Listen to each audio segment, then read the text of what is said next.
Hello and welcome to the world-famous Driving You Crazy podcast. This is the show where we talk about all things transportation, anything that gets you from here to there.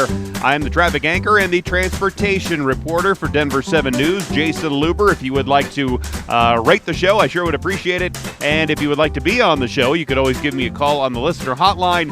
303-832-0217 is the number. It's also in the contact information area at the bottom, or in the contact, wherever. Anyway, it's that thing at the bottom of the podcast deal where you can find all my contact info. We all know that driving under the influence includes more than just driving after drinking alcohol. It means if you're under the influence of any intoxicating substance, including prescription medication or marijuana, and if you are, you can be arrested for DUI. Now, I was sent some information from a company called Reepher. It's Reepher. And they say they are on a mission to transform personal liability protection for cannabis consumers by providing them with access to a prepaid defense plan that not only covers legal expenses, but also provides cash support for associated costs when facing cannabis DUI charges. Now, I thought this is an interesting concept, and to be honest, a bit troubling at the same time, and I'll explain why coming up in just a little bit. So I invited Justin Kahn, the co-founder and CEO of Reepher, to be here on the show. Justin, thanks so much for being here on the world-famous Driving You Crazy podcast. Jason, thanks for having me. It's great to be here. All right, Justin, before we get into what Reepher is and what you can do for someone, I understand that you have quite the album collection. What are your top 5 albums that you have? Oh, man, top 5? I know, it's going to be hard to narrow it down, I'm sure. Okay, off the top of my head, Led Zeppelin #1, Janet Jackson, Rhythm Nation, 1814. Wow. White Album? You got the White Album? No? I would actually probably go for Revolver. Okay. I like Abbey Road myself, but okay. Yeah, okay, let's see. More modern, I would go with SAULT, S-A-U-L-T is the band. They're out of the UK. I love their album #5. Would definitely recommend checking that one out.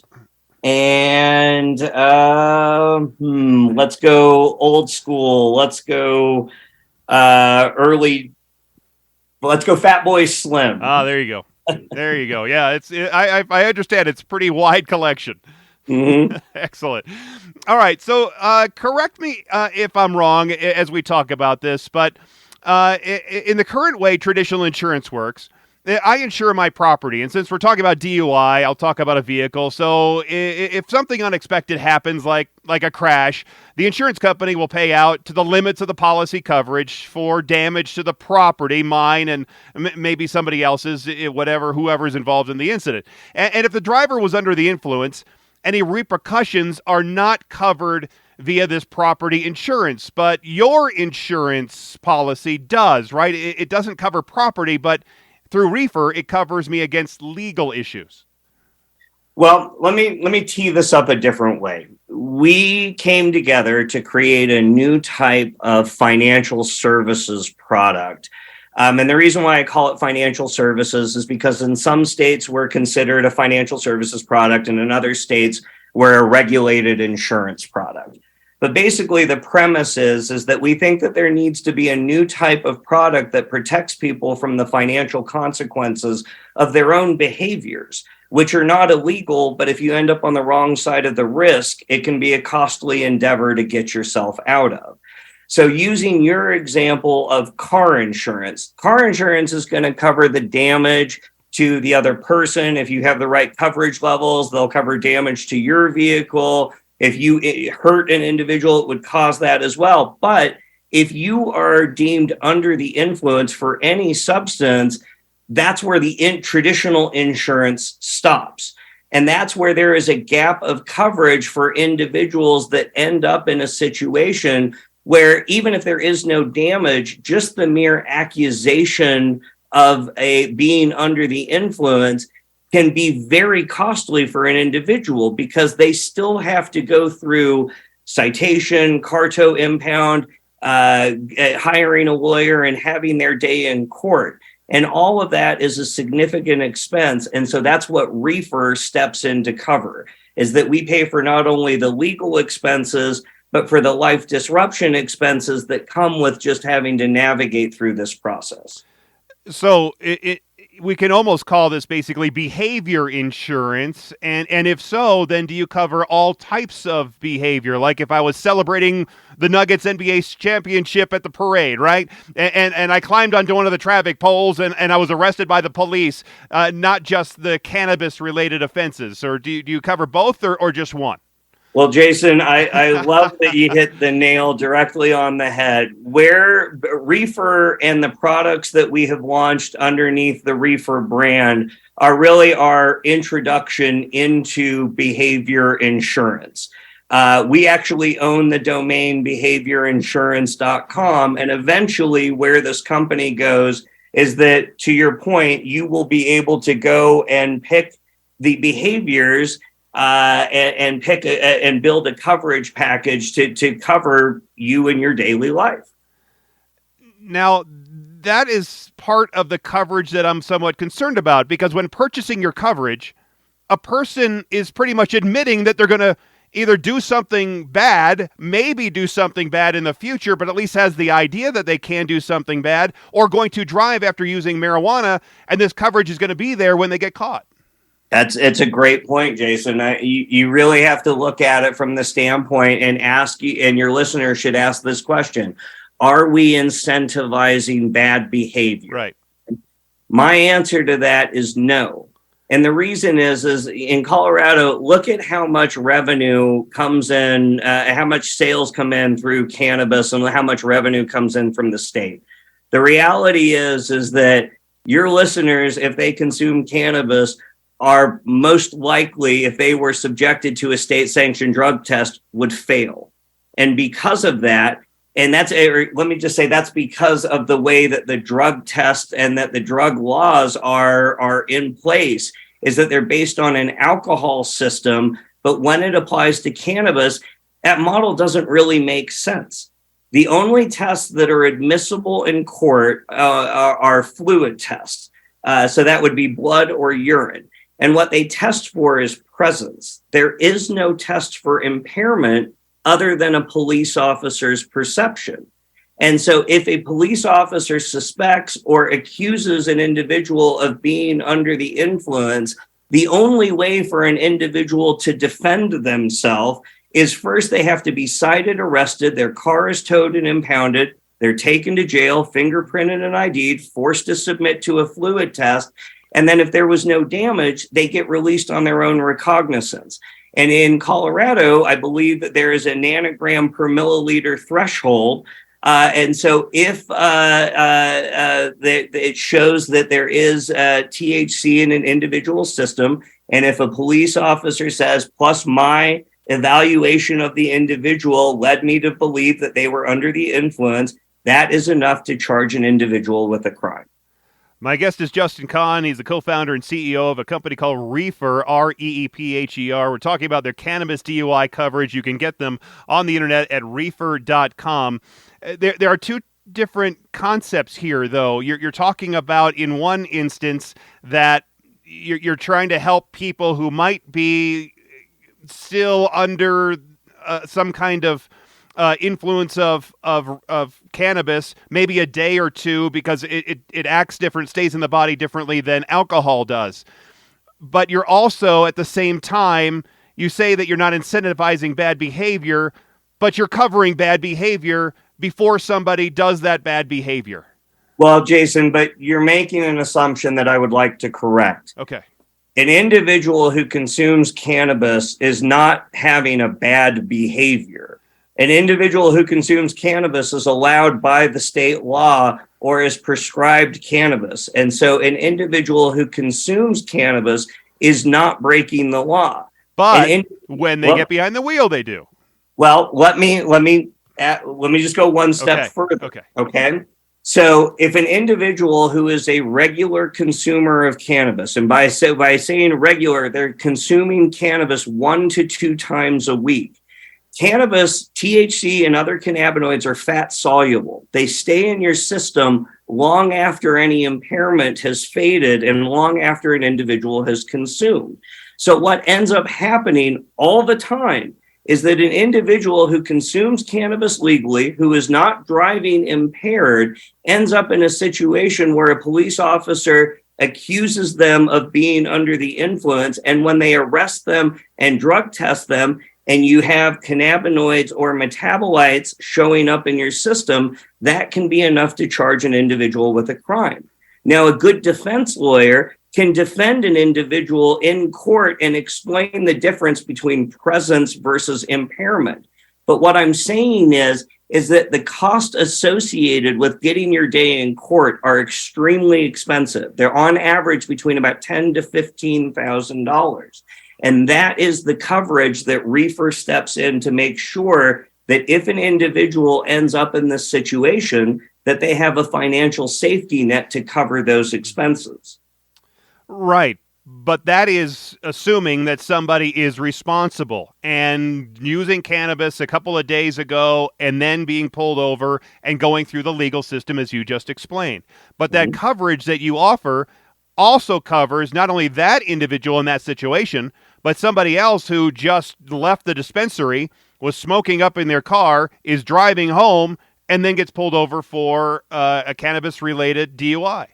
Well, that's making a couple of assumptions that I would push back on, because the reality is that every situation is different if an individual ends up having to file a claim or ends up being cited for a DUI or other cannabis-related misdemeanors.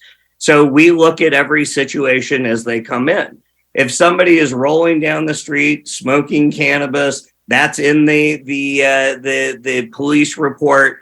If there was a felony associated with it, if they had guns or an aggravated charge, those would be reasons as to why we would not cover an individual.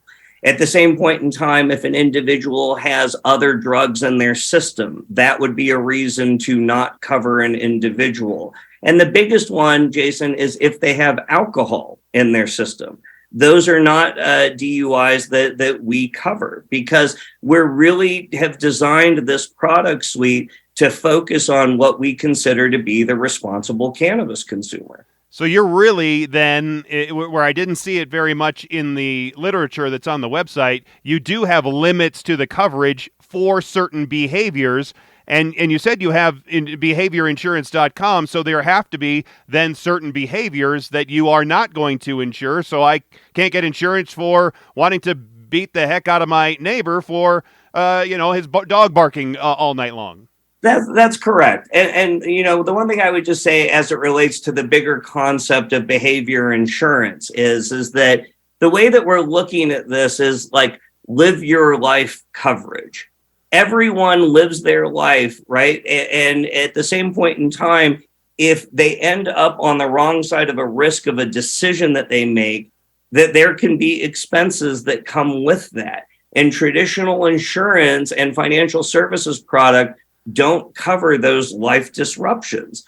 And so we, as the entrepreneurial group that are building this business, feel like that is an opportunity to create product suites that actually benefit most of the American population. My guest is Justin Kahn. He's the co-founder and CEO of a group called Reepher, talking about their cannabis DUI coverage. You can find them at reepher.com, REEPHER.com. Do you think it would be safer, though, as part of this? Because it really, as I was looking through the website, it sounds so much like if I was just a regular cannabis user, that I could go ahead and be totally covered anytime I'm driving after using cannabis, whether it was an hour after or several days after. Do you think it would be safer to clarify that maybe more in what the coverage literature says, or at least maybe encourage your users not to drive after using the cannabis and providing them, because you're really providing them with a way out when they do? Jason, I really appreciate that question. We, in every message that we do, the first thing that we say is don't drive high, right? Like that's prevalent in all of our social media and our tagging and everything that we do and events that we go to. We are really advocating for the normalization of responsible cannabis use. The drug laws don't make sense right now. We're a business. We have to appeal to cannabis consumers.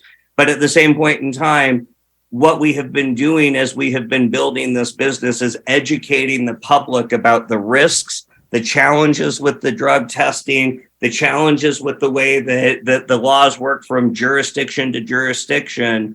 And so it is a process, and I appreciate that the feedback that maybe we're not as clear as we should be, and we'll take that and do better in our messaging. But we really do make it a point that this is a product for what we deem as the everyday responsible cannabis consumer that knows that what the plant or the medicine does for them, and that knows how to take it and consume it responsibly, but also understands that there is a risk that comes along with that. And so they are cognizant enough to want to have this type of financial coverage to make sure that if they do end up in a situation, that they have the means to get themselves out of it. Is this partly an idea that comes from maybe more cannabis users are lower income and wouldn't be able to have the financial means to defend themselves in court if they needed to? Yeah, I mean, the statistics are pretty crazy. I believe it's 50% of America can't handle a $2,000 financial shock to the system in any given year. And a DUI or other cannabis crimes can be in the thousands of dollars just to be able to defend yourself. Yeah. So that's what this is for, is not only the low income, but also what I would say individuals who understand how to spread out the risk, right? So an individual who is used to paying for, say, travel insurance or device protection insurance, they understand the cost associated with having to replace or to pay for something. And so it's a model that fits in with individuals who understand that these surplus or excess lines of coverage make sure that they have a full financial safety net. Yeah, some of those coverages, like car rental insurance, can be supplemented also with your credit card. Maybe you can jump on a credit card, and I can, with my American Express or my Visa, that you can also provide that same kind of coverage, right? That's right. There you go. As I look at your website, you have several different plans. You have a base plan, full plan, and commercial plan. That's the highest level of coverage. Costs $22.75 a month. It includes coverage for someone who has a CDL driver's license and is working a CDL, a commercial driver's license, for those folks that want to know what CDL is. Basically, someone driving a large truck, someone who is driving a semi-truck or a delivery truck, something like that. Is that someone who should be defended driving a semi-truck or other large truck after consuming cannabis? Those are pretty large trucks, and we've seen the personal injury lawyers out there on TV constantly saying, if you're hurt by one of these drivers in a big truck, we'll come after them and their insurance companies. Yeah, and Jason, that is a great question. So our commercial driver's license coverage is really to protect the individuals that are not people moving, that are not government contractors, that are, the local areas. But really, we're trying to go after the individual driver with this product. And the reason why there is such a need for this product right now is, let me give you some statistics. The first is that 30% of the truck drivers that were either not allowed to drive or were pulled off of the road in 2021 were due to cannabis infractions, either a positive test or at an inspection point, or pulled over by a police officer and then they're pulled off of the road. And what ends up happening is that 90% of those drivers did not take the necessary steps to get their license reinstated to go back on the road. It's a problem for the trucking and fleet companies. It's also a problem for the drivers. The driver may live in a state like Colorado where it is completely legal for them to consume. However, as soon as they cross a state line, say into Kansas, as an example, that they are instantly breaking the law as soon as they cross the state line, because cannabis is completely illegal. And that just doesn't really make sense because the national laws conflict with the state laws. It's an expensive ordeal if a driver who is consuming legally ends up in this situation. And so we want to make sure that they also have a level of financial coverage. Is there any level of cannabis in the bloodstream which you believe is okay to operate a large delivery or semi-truck? It's a great and fair question. I'm not a doctor, right? But what I would say is I believe personally that it depends on the individual. As you said, going from one state like Colorado, where obviously it's legal everywhere, California, I think in Utah where you are, I think it's only medical is allowed. Correct. Can you get this coverage only in states where pot is legal, or in any states like Kansas, like you said, where it's not? So it's a great question. So right now we are currently live in 6 states. We're live in Missouri, Georgia, South Carolina, New Hampshire, North Dakota, and Arkansas. And we are in the process of scaling this product up nationwide. The way that we are doing this is that if the state has a legal pathway to consumption, whether it be medicinal, recreational, or through the Farm Act, then there is a pathway for us to apply to the state, get approved to be able to sell the product suite. And our coverage, regardless of what state we sell it in, is nationwide. My guest is Justin Kahn, co-founder and CEO of Reepher, Reepher. You can find them at Reepher.com, talking about their cannabis DUI coverage. You also promote coverage to employees of people who use cannabis. What kinds of businesses would condone maybe obviously a dispensary, right? Or a growing facility? They would condone it, I'm sure. But would they condone they're letting their delivery drivers going from the grow house to the dispensaries and using cannabis? And what if they were pulled over? It almost gets back to the point of really who makes the determination of what behaviors and what nano parts of a behavior is covered and that is not covered? Well, let me answer the question first. So we, as the entrepreneurial group that is building this company, we would be the ones that would create the coverages and then bring them to the market. And we define what it is that we would cover and what it is that we would exclude. As it relates to your employer question, obviously, anyone in the supply chain would want to offer this for their employees because their employees are highly skilled and they're at a greater risk just due to the nature of their employment. But I think I want to correct something that it isn't condoning. I think that employers realize that what employees do in their off time is completely up to them. And if an employer wants to make sure that the employee has coverage, just like in the example of, say, Legal Shield or a prepaid legal product or any other type of financial service or employee benefit, that this is something that they can offer as part of that package for their employees to let them know that they're providing a benefit package that actually resonates with their employee base. There has to be some kind of a limit to the defense, though, right? Because let's say if you're not covering somebody who has just smoked some cannabis, an hour later is driving a semi-truck, it's going to be different than, let's say, somebody who had been on their weekend, Friday night, they were smoking cannabis, they don't smoke anything or use anything until Monday morning when they go back to work. They're coming back from a mountain trip, doing deliveries, and they're coming back the hill, and they are involved in, let's say, a tragic crash, kills 3 people, and in this horrific wreck. It's found out later that there was still cannabis in the person's system. At what point do you cover a situation like that, or anywhere in between? There has to be limits, right? There absolutely is a limit. And that's a phenomenal question. And thank you for giving the worst case scenario that you possibly could. Okay. Right. So if we want to add nuns, whatever the case. Penguins, right? Bus full of penguins, and Right. Okay. So in this situation, the first question is what is the limit of what we cover?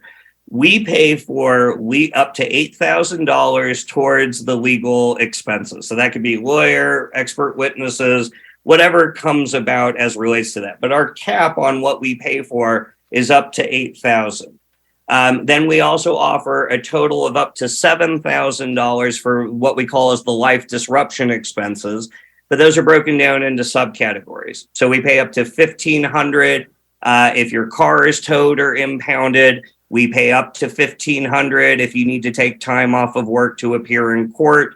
And then we pay up to $1,000 for pretrial expenses, life disruption expenses, and personal hardship expenses. Okay, so with those, that's the total amount of what we pay. Once those limits are exhausted, we don't pay anymore. Now, the other question is as it relates to the individual gets into a horrific accident, kills people, causes a lot of damage, whatever the case may be. Well, the individual is innocent until they are proven guilty. And so we pay for the expenses up until a verdict is reached or until the limits have been exhausted. If a verdict is reached, whether it be deferment, guilty, not guilty, drug court, whatever the case may be, that's when the claim ends. We don't pay any fines. We don't pay any fees, anything like that. We are purely covering the defense and the life disruption expenses. Now, what I would just also say one other thing. If that individual did, let's say, kill someone, that would be a felony. We would not cover that. Right off the bat. Right off the bat. So that is an exclusion of coverage right there. Correct. Okay. So it'd be the same thing if they, like with cannabis laws and firearms as an example, if there was a firearm or if there was child endangerment or anything else that would escalate a cannabis crime to a felony or an aggravated charge, then that would not be something that we cover. That's why it would be a slippery slope for any kind of behavior insurance, because you can't imagine all of the different crazy scenarios that are out there, whether it's the worst kind of scenario where you have a Ted Kaczynski kind of situation or Oklahoma City bombing situation, or if it's just a run-of-the-mill, I'm trespassing over somebody's yard because I got stoned and fell asleep on somebody's front porch. Yeah, I mean, and Jason, that's the thing, right? Like a behavior could be defined as anything loosely, or it can be defined specifically as to which scenarios it is that a company would want to cover. So our concept with Behavior Labs as first product was the Reepher and cannabis DUI, because it's very specific. It covers a very specific set of scenarios, and it's a needed product because of the way that the system is designed, is that it does not make sense for an individual who is consuming legally can still get in trouble just because they have THC or cannabinoids in their system. If someone uses cannabis all the time, it's much like with alcohol. You become, more tolerant to the drug over time. There's probably a baseline of THC in their blood, and it's different for everybody, and everybody's system is different, whether they're a large person, small person, male, female, that sort of thing. How can it be determined what that baseline is for a person, if they should be driving or shouldn't be driving, and how that might affect them even a few days down the road? I mean, the answer is there's no real way to do it. There are drug tests, which again are testing for presence, right? So an individual could either take a blood test, do a mouth swab, pee in a cup, right? And they're going to get a positive test, and they're going to go, but I feel fine, I can drive. So where's that? Right there is the inherent conflict of it. I mean, yeah, you're right. You've seen DUI offenses where somebody could be 0.35 chronic alcoholic, and they're walking around like nothing's happening. Right. Right. But the science is very clear when it comes to alcohol. A beer or a shot or a mixed drink or a glass of wine is going to have X effect on an individual based on their body mass, based on that, other factors. With cannabis, I mean, let me just talk about me personally for a second. Okay, I have epilepsy that was caused by a traumatic brain injury when I was 14. I have used cannabis since 22. As a test of just wanting to see sensitivity of drug tests, I cycle on and off of cannabis, a few times a year. And when I was cycling off, I use edibles primarily. I had gone 90 days without consuming, went and took a 10-panel drug test and still had above a 5 nanogram per milliliter threshold in my blood test, which is what the threshold is in most states. It's either 5 nanograms, 3 nanograms, but it is a nominal amount of THC. And it just goes to show how long it can stick around in an individual's system. My guest is Justin Kahn. He's a co-founder and CEO of a company called Reepher, talking about their cannabis DUI coverage. As I'm going back to the 3 levels of coverage that you have, the middle tier states that you will be helped out as a user of the coverage if you are ticketed for possession, paraphernalia, or public intoxication. So it isn't necessarily only DUI coverage. That's correct. So our base coverage is cannabis DUI. We have an additional level of coverage, which costs about $5 more, which is possession, paraphernalia, and public intoxication. So obviously DUI would cover you in the car. Possession, paraphernalia, and public intoxication would cover you anywhere. You also have something called Reepher 48 that can be purchased when buying cannabis at a dispensary, and then it gives the buyer a short-term coverage for the same kind of issues, because we were talking about somebody maybe using and then 48 hours or 3 or 4 or 5 days later having that THC in their system. They're arrested and then they go through that legal process. Well, 48 hours, you're pretty much asking somebody, hey, it's okay if you want to use and then go drive, just 48 hours. Well, I wouldn't put it like that. I would put it a little bit differently. The way I think about the 48-hour coverage is like, let's say that an individual is coming to Denver next week for the psychedelics conference. It's supposed to be the biggest conference, a psychedelics conference in history.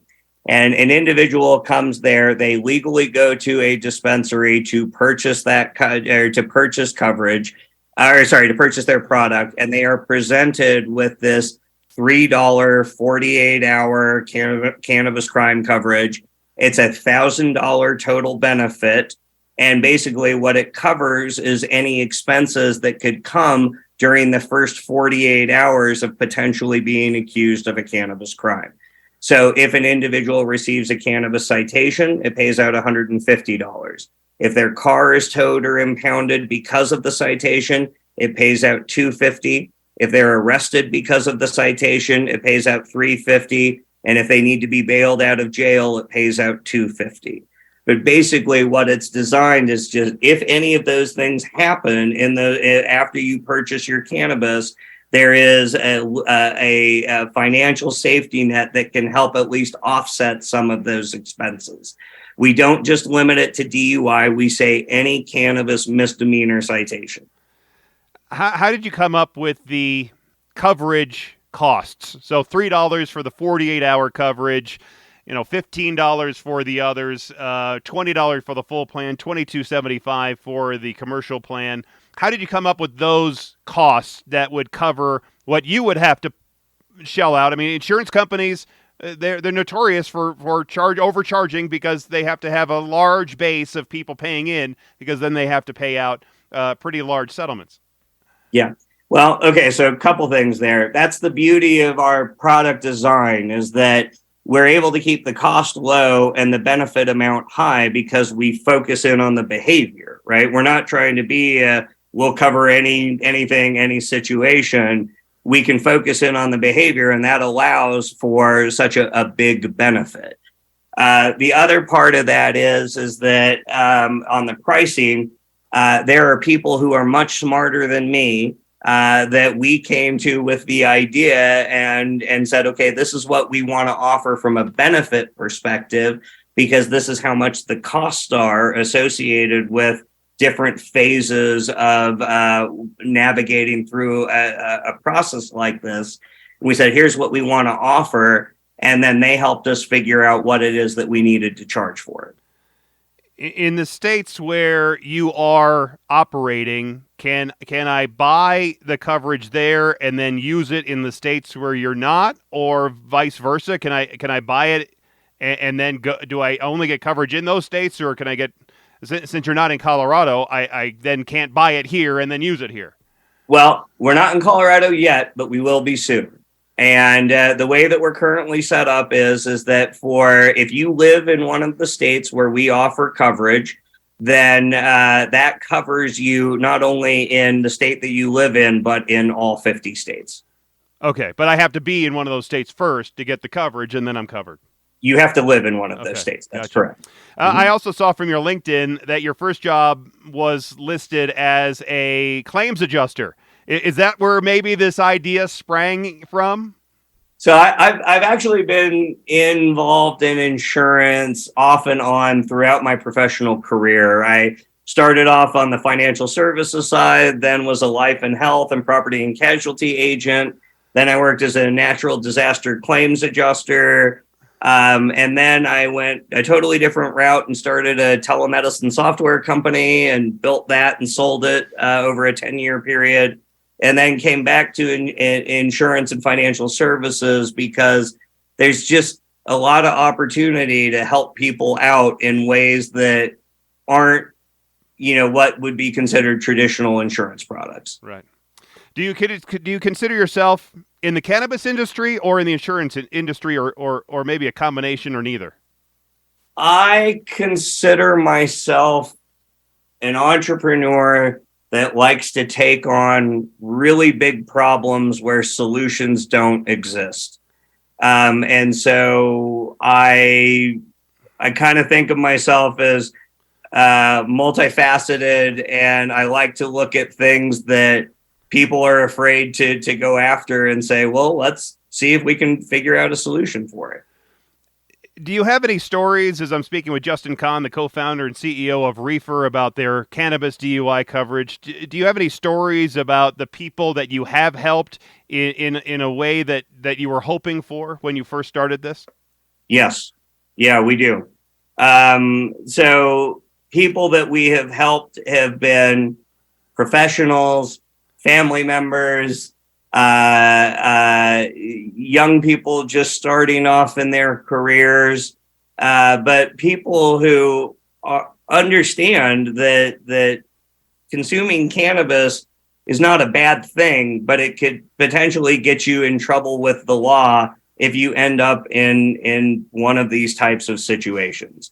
And so the type of coverage that we've offered, the feedback that we get consistently is that we offer a degree of peace of mind, that it just alleviates some of that fear that just comes with the nature of knowing that you can potentially get in trouble just by the nature of your consumption. But there also have to be people that have had the coverage who maybe didn't understand any of the limitations, that were maybe not helped at the level that they thought they would be, or were limited in coverage or a benefit. Jason, that hasn't happened yet. Oh, wow. Okay. But if it does, I promise you I will let you know, and okay. We can talk about it. All right, good. Has the overall program then, if you're looking back at when you first started this, has it turned out to where you thought it was going to be? Have you had to make adjustments and had to make other changes as you've been going through this process?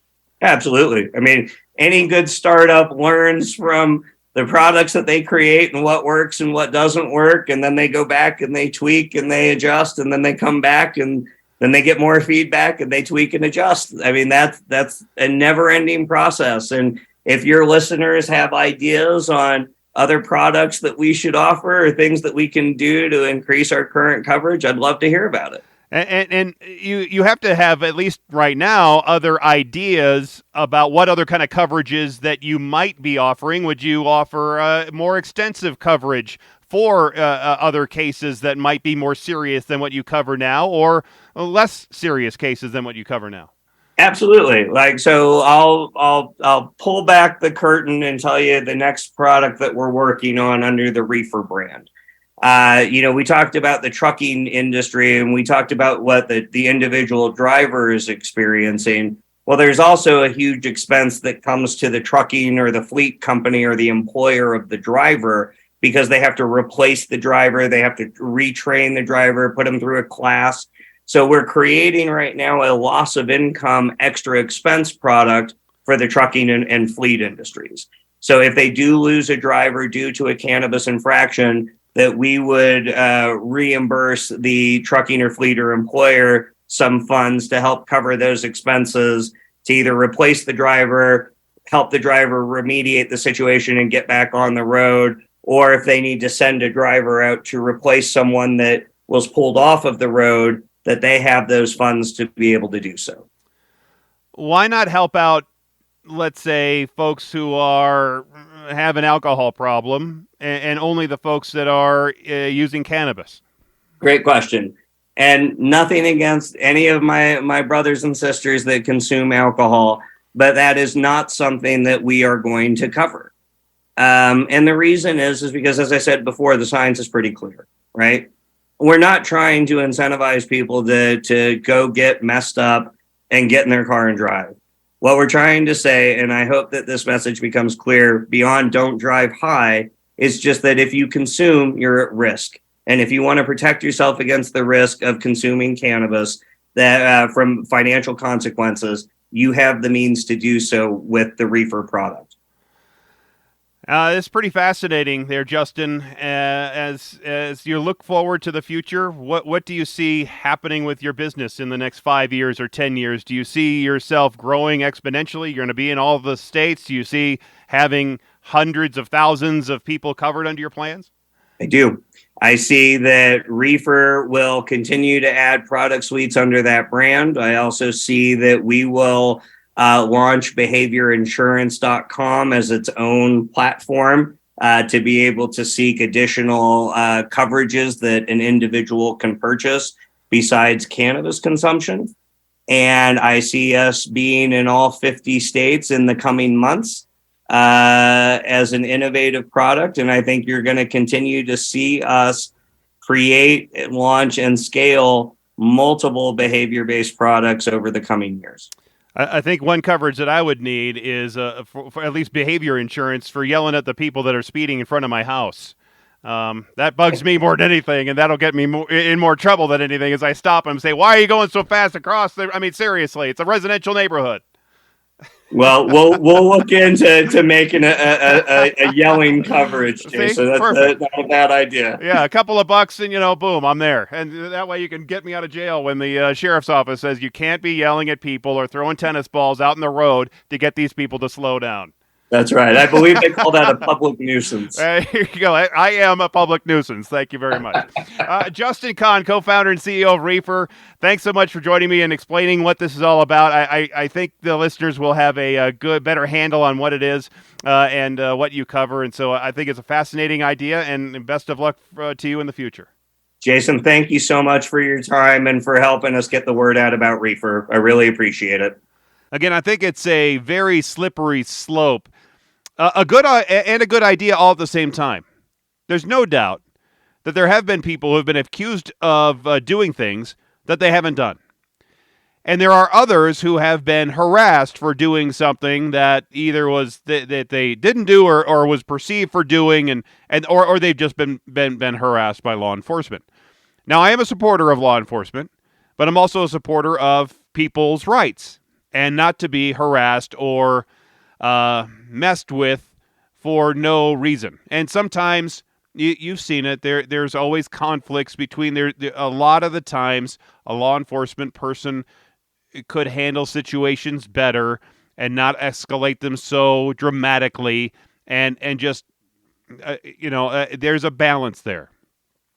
And I've always recommended that if somebody is being stopped by law enforcement, they're engaged with law enforcement, and you know or have a pretty good idea that you're going to be arrested for whatever, just let it happen. Just cooperate. Fight it out in court. Fighting it out with the police officer or with a sheriff's deputy or whatever usually doesn't end well.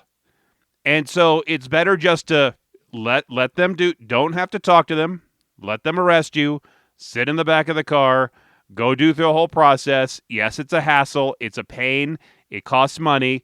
You will be seen, though, in a better light by the court if you cooperate with police and then fight it out with a judge and lawyers. The police, they are not the ones that you want to fight with. It is a true hassle. And that's why this kind of behavior insurance really is a good idea, to help at least give you some peace of mind that you are going to have some sort of a defense, at least money for defense, because to be honest, and I brought it up with Justin, a lot of folks who are chronic cannabis users are not the richest people in the world, and they probably don't have an emergency fund of $10,000 or $15,000 hanging out in a bank account waiting to be used as in a defense with a lawyer to get them out of trouble if they need it. And so that's why this is a cost-effective way to offer some protection for some folks who might find themselves in some kind of a situation where law enforcement they think is overstepping their bounds, and they need to fight it out in court. And this gives them the operating cash and ability to do that. It's not a get-out-of-jail-free card to behave badly or any way you want. I don't think you could ever insure people in that way. But it'll be interesting to see how this turns out, how it goes, and what you would think there would be tweaks to this coverage in years to come, and what they cover and what they don't, and who signs up for it, and who they help and who they don't. Anyway, thanks again for being here. If you have any questions, comments, or concerns, you can always contact me on any of those contact links in the description of the show. Until next time, I'm Jason Luber, the traffic guy. Be safe, and as always, happy motoring.